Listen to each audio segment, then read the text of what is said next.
Okay, I'm going to try to squeeze one last one in real quick before both my phones die. Sorry, I'm still in the dark. I just tend to hang outside a lot. I prefer to be outside if at all possible. Anyway, here goes. This was a very interesting article from the New York Times. It's called, or titled, "Face It, Your Brain is a Computer." This was actually posted June 27th of 2015, but I still find it interesting despite the fact it's a little outdated. Science has a poor track record when it comes to comparing our brains to the technology of the day. Descartes thought that the brain was a kind of hydraulic pump propelling the spirits of the nervous system through the body. Freud compared the brain to a steam engine. The neuroscientist Karl Prubram likened it to a holographic storage device. Many neuroscientists today would add to this list of failed comparisons the idea that the brain is a computer. Just another analogy without a lot of substance. Some of them actively deny that there's much useful in the idea. Most simply ignore it.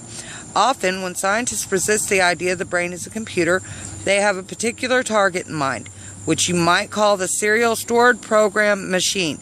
Here, a program or app is loaded into a computer's memory and an algorithm or recipe is executed step by step. Calculate this, then calculate that, then compare what you found in the first step with what you found in the second, etc. But humans don't download apps to their brains, the critics note, and the brain's nerve cells are too slow and variable to be a good match for the transistors and logic gates that we use in modern computers. If the brain is not a serial algorithm crunching machine, though, what is it? A lot of neuroscientists are inclined to disregard the big picture, focusing instead on understanding narrow, measurable phenomena, like the mechanics of how calcium ions are trafficked through a single neuron, without addressing the larger conceptual question of what it is that the brain does. This approach is misguided. Too many scientists have given up on the computer analogy, and far too little has been offered in its place. In my view, the analogy is due for a rethink. To begin with, all the standard arguments about why the brain might not be a computer are pretty weak. Take the argument that brains are parallel, but computers are serial. Critics are right to note that virtually every time a human does anything, many different parts of the brain are engaged. That's parallel, not serial. But the idea that computers are strictly serial is woefully out of date. Ever since desktop computers became popular, there's always been some degree of parallelism in computers, with several different computations being performed simultaneously by different components, such as the hard drive controller and the central processor.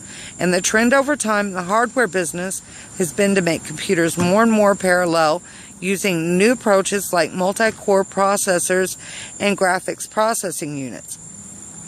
Skeptics of the computer metaphor also like to argue that brains are analog while computers are digital. The idea here is that things that are digital operate only with discrete divisions, as with a digital watch. Things that are analog, like an old-fashioned watch, work on a smooth continuum.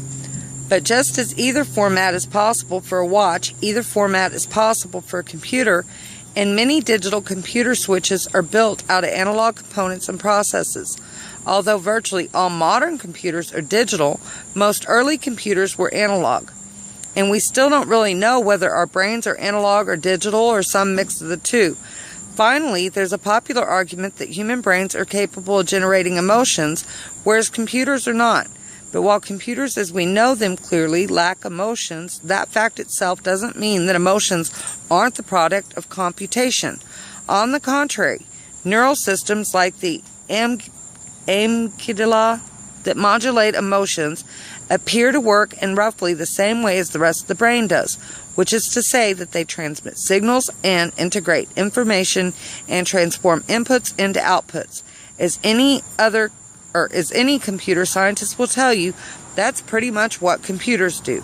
Of course, whether the brain is a computer is partly a matter of definition.